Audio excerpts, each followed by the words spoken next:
So let me introduce Cindy Horn to you. She is a member of the Nicholas School of the Environment's Board of Visitors and one of the people who has helped make the Duke Leaf Award and this very special occasion possible.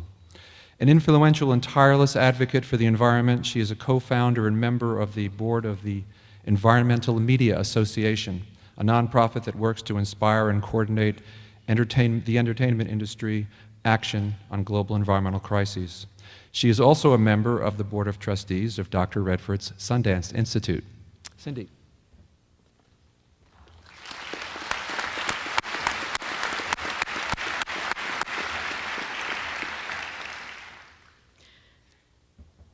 As a native of Durham, I now live in Los Angeles, but I cannot tell you what an honor and a pleasure it is to be standing up here in this auditorium on my favorite campus on the planet.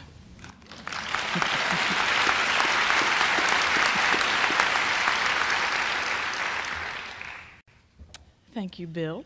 Thank you very much. As a friend and supporter of both Duke Nicholas's School of the Environment and now Dr. Robert Redford's and his Sundance Institute, I am personally thrilled by this opportunity for two first-class acts to come together. First, I guess I should tell you a little bit about why I decided to be a part of the Nicholas School. There are really a lot of reasons, but one has been referred to a time or two already by the president and others, and it's because of the school's aggressively interdisciplinary approach toward understanding and addressing major issues facing our environment. Under the leadership, and I'll say the brilliant leadership of Dean Bill Chameides, the school is taking major steps forward in its mission to create knowledge and leaders of consequence for a sustainable future. And I love that phrase, knowledge and leaders of consequence. And that came from Bill too. Brilliant man.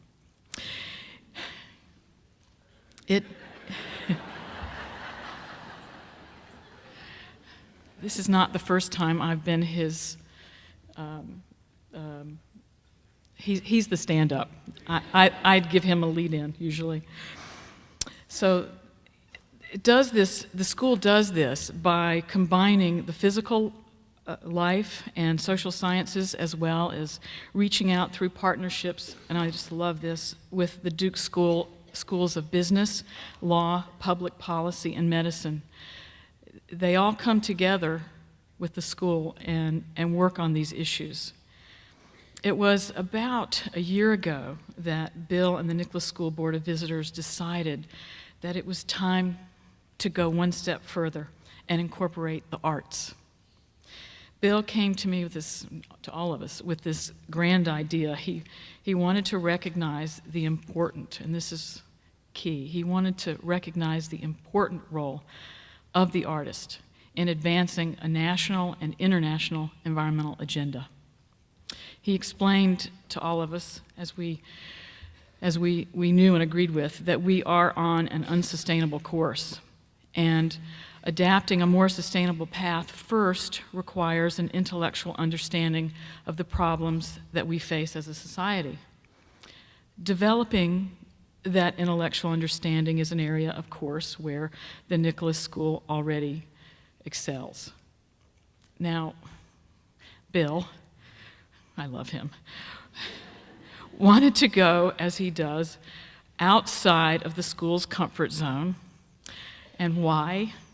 Because an intellectual understanding is often not sufficient to affect fundamental change. For people to change, they must first be inspired. They need to be reminded on an emotional and visceral level of their connection to humanity and the earth and the environmental perils that we face. So, establishing this connection is the purview of the artist. This grand idea has now become reality with the creation of the Duke Leaf, an award for lifetime environmental achievement in the fine arts. starting with this inaugural presentation, the Duke Leaf will be awarded annually to an artist whose work has lifted the human spirit by conveying our profound spiritual and material connection to the earth, thereby inspiring others to help forge on and make a more sustainable future for all of us. So to recognize the importance of this award, the Nicholas School commissioned a work of art by a noted North Carolina artist, Susan T. Drawn. I have seen the award. It is stunning. We challenged her to create a work that captured the very essence of the Duke Leaf, and she did just that. She created a stunning bronze relief of a hand lifting a branch of the American chestnut tree as a beacon in humanity's quest to understand, cherish, and nurture the natural world as it, in turns, sustains and takes care of us. I am honored, deeply, deeply honored, to be a part of the effort to bring the Duke Leaf Award to fruition. And I can think of no better person to accept this inaugural award than my friend Robert Redford. It is my pleasure now to reintroduce Dean Chameides, who will present this most amazing Leaf Award. Thank you.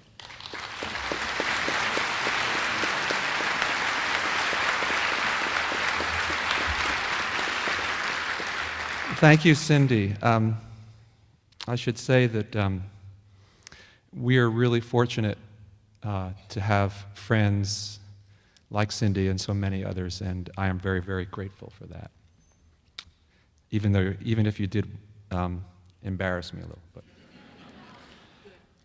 In a short but remarkable novel by Daniel Quinn that reached cult status in the late 80s and 90s, early 90s, a disillusioned child of the 60s comes across an ad in the Personals. Teacher seeks pupil, must have an earnest desire to save the world, apply in person. The narrator of the novel is looking for answers, and so he goes to meet his new teacher, who turns out to be a 400-pound gorilla named Ishmael, who by some magical process of gorilla to human telepathy proceeds to recount the history of the world from a rather unique perspective, that of a gorilla. Ishmael, as you might imagine, does not look kindly on the great sweep of human progress.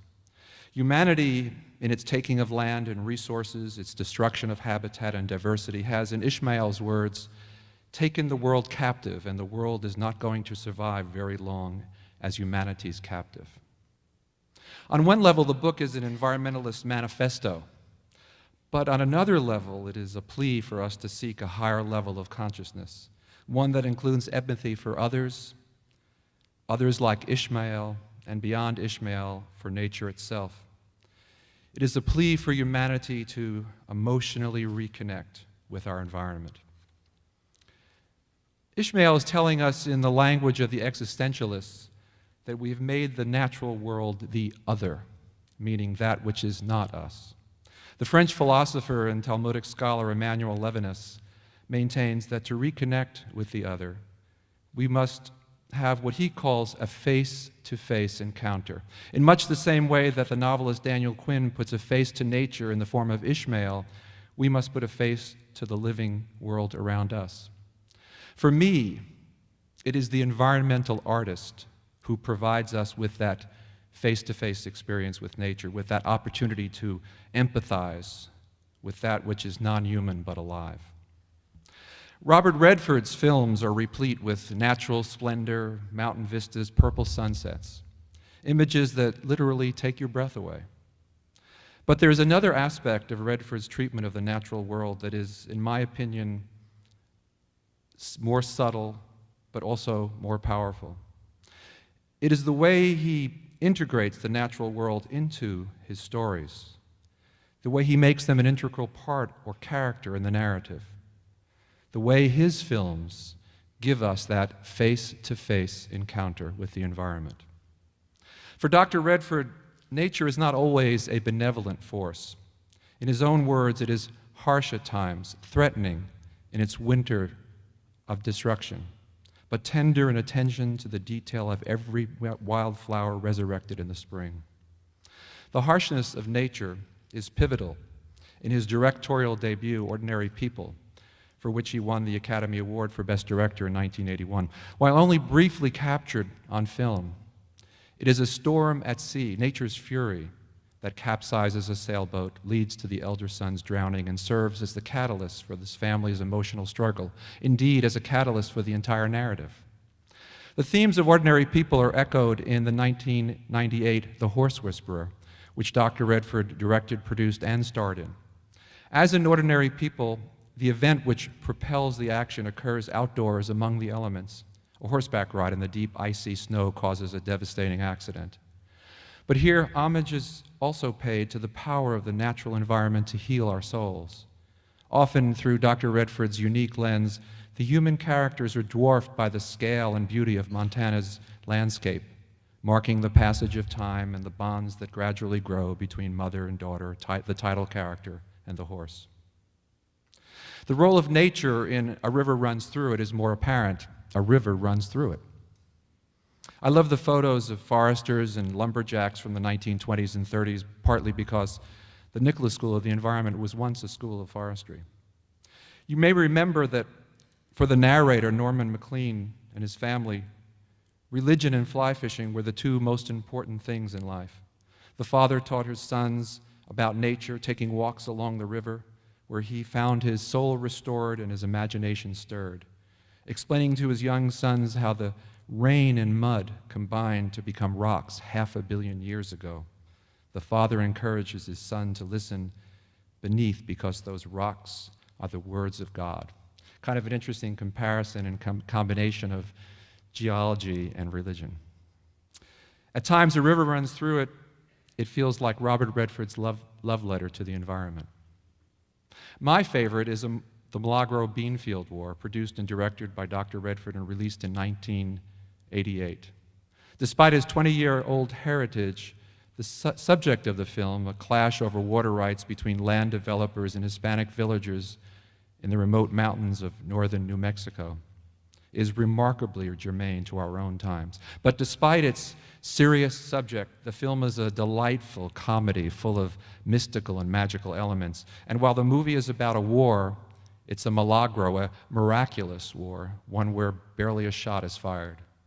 Instead of a horse, a pig is the animal of interest in this movie, crashing through the town oblivious to the human drama unfolding around it, and even precipitating the one gunfight of the movie. The play, The Wind, plays a most memorable role as a puck-like presence that dances with the characters in whimsical dust devils and even delivers the newspaper when the developers try to cover up important information. As an environmentalist, one of the things that drew Dr. Redford to this project was the chance, quote, to work with the land as a character. Being familiar with that area of the country, Dr. Redford knew that for the people who live there, the land is both powerful and magical, and he uses the wind and the water to further the magical realism, introducing the audience to a culture that believes in the presence of ghosts and angels. The movies I've just mentioned are but a few of the more than 80 movies that Robert Redford has acted in, directed, and produced over an impressive career. But Dr. Redford has done even more as a strong and steadfast voice on behalf of the environment. Over the past 4 decades, he has used his artistic talent and resources to produce more than 2 dozen films and TV projects, including the 1980 Oscar-nominated The Solar Film, an entertaining short film about our dependence on fossil fuels and the benefits of solar energy. And by the way, you can download that on the internet for free. Named by Time magazine as a hero of the environment in 2007, Dr. Redford has lobbied Congress on behalf of the environment and the arts, advocating for renewable energy, the Clean Air and Clean Water Acts, the preservation of the Arctic National Wildlife Refuge and other wilderness lands, and advocating against global warming. And as President Broadhead mentioned, he founded the Sundance Institute. For Robert Redford, and I quote, "Nature and creativity obey the same laws to the same end, life. For directing us toward that fundamental truth, for his unique and central role as an artist, for his moving portrayal of the natural world as an integral character in his films, and for his strong and effective environmental advocacy, we are pleased to honor Robert Redford as the inaugural recipient of the Duke Leaf, an award for lifetime environmental achievement in the fine arts. Ladies and gentlemen, I give you the 2009 recipient of the Duke Leaf.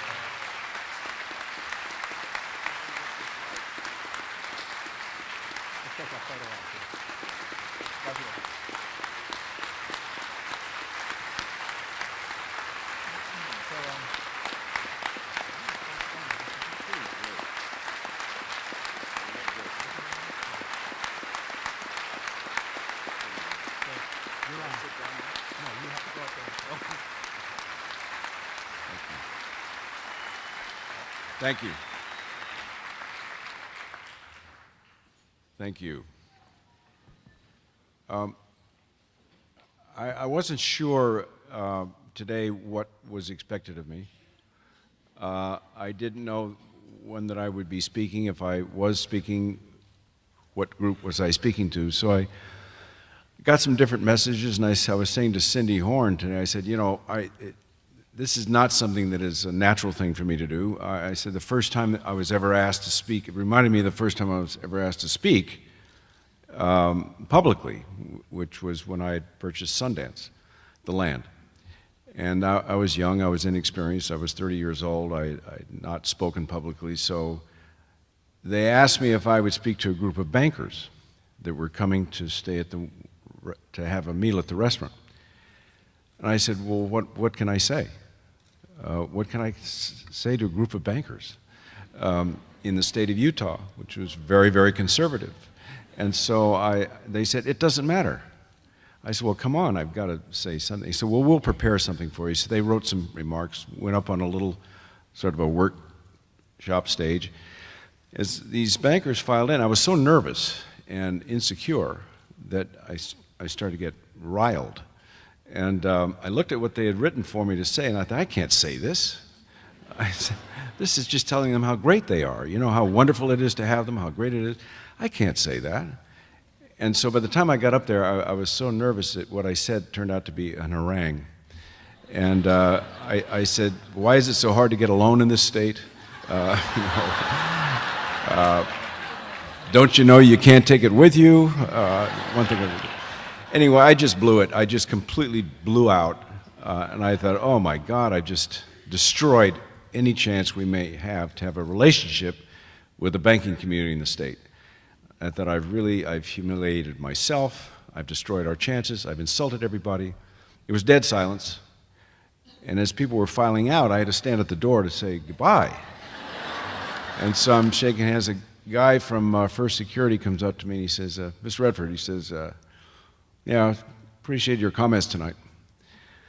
I said, oh, and he said, yeah, I have a question for you. And I said, well, what is it? I thought, here it comes. He said, did you really jump off the cliff in Butch Cassidy? So from that time, I realized whatever I would say probably wasn't going to make a whole lot of difference. But today I was thinking about what I feel. And that's always probably the best, is to speak from your heart or what you feel. And I was listening to Dean Bill today, talking to a group at lunch, and he was saying, well, I'm speaking to two sides of a spectrum here. I'm speaking to the alums, and I'm speaking to the youth, to the students. And so I realized that I guess that's who I'm addressing here today. So in that sense, let me look at the alums and say what I have to say to the alums is thank you. Thank you for this very special honor. Thank you for this place. Thank you for this place and this school and this program. This is a wonderful place. I was walking around today with what time I had, and I was looking and thinking to myself, this place is really what I would think America used to be and very rarely still is. What a matter of pride it must be for you to reside here. What a great place to have a school like Duke. And we know how great Duke is. I mean, it's a world famous, certainly a nationally famous school. But the fact that you have something that's obviously very important to me, the environment, the fact that you've put that in a kind of construct that is interdisciplinary, says how powerful the Nicholas School for the Environment is, and the potential it has to do what I read today was on the front of this thing here, that it's forging a sustainable environment. So I thank you for that. I say that most humbly and gratefully. Thank you for this honor. And I look back on my time. I mean, the wonderful things that have been said about me today made me almost want to slink off the stage before I spoke. But obviously, so they've covered my background. I can only say this, that when I started this in getting involved in activism for the environment, it was a very different world that we were in, very different time. The world was separated then, this is back in 1969, 70, that the world was separated. You had a separation between economics, a separation between economics and the environment and education. They were all in separate spheres. So what you had to contend with, because there weren't that many of us out there at that time, you had to contend with, well, environmentalism hurts economic growth. And you wanted to say, no, wait a minute. I know we're a development-oriented society. That's who we are. It's bred to our bone. On the other hand, the question should be at this time, what are we going to preserve for our future, and what are we going to develop for our future? And if you don't look at that and think about some kind of balance, I don't know what kind of a future we'll have. So I think that's what got me started on the road to a kind of persuasion. And of course, there were hard times all through those years.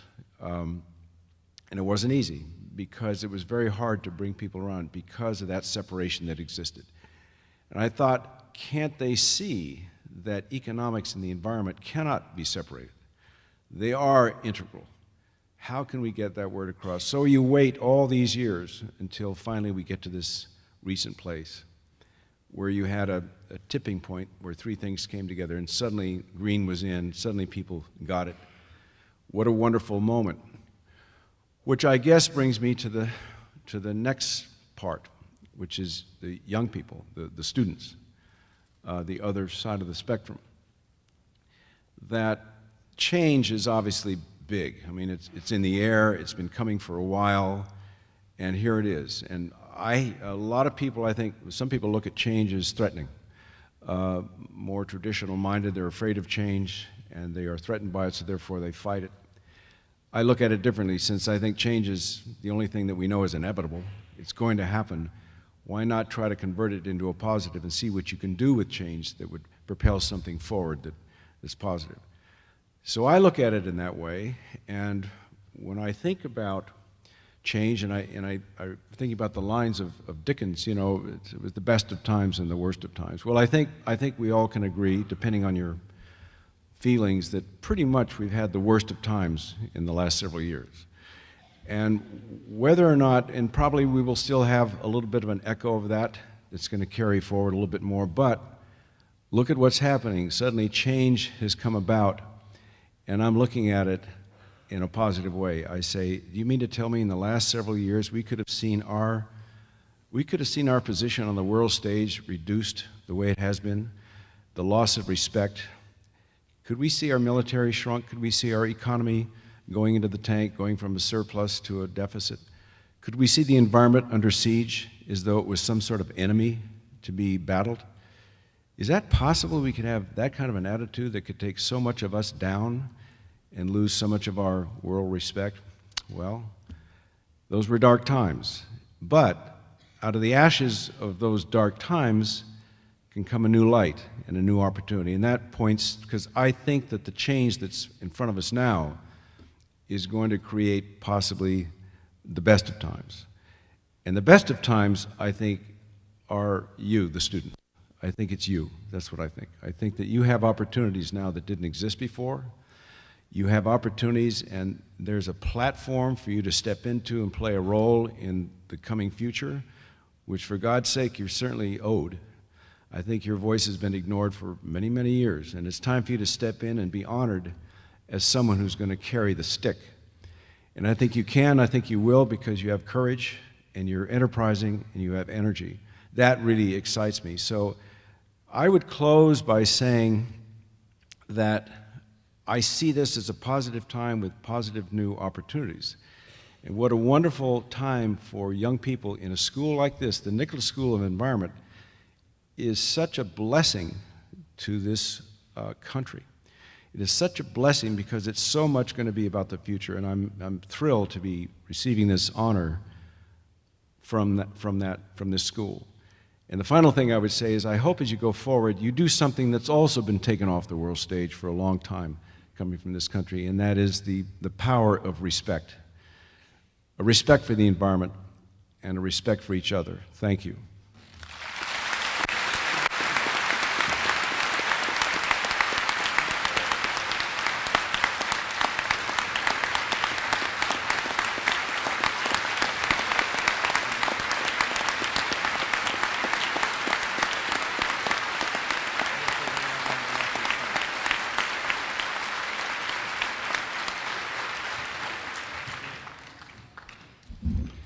I have one final word to Robert Redford, and then one final word to you.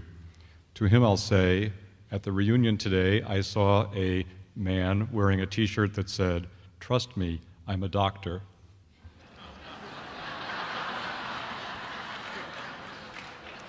I'll try to find one for you to go with your award.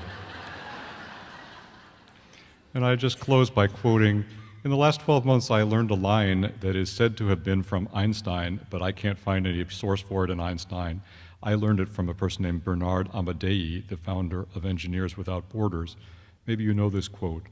The significant problems that we face cannot be solved at the same level of thinking we were at when we created them. If you stop and think about that, you realize that the problems we're talking about require more than a good heart. They also really require the powers of focused and disciplined intelligence. And in such a situation, the work of the faculty and students of the Nicholas School, the ongoing work of the alumni of the Nicholas School, and the work of those who train our emotional and visual intelligence, like Robert Redford, become more important than ever. Thanks for being with us. Class dismissed.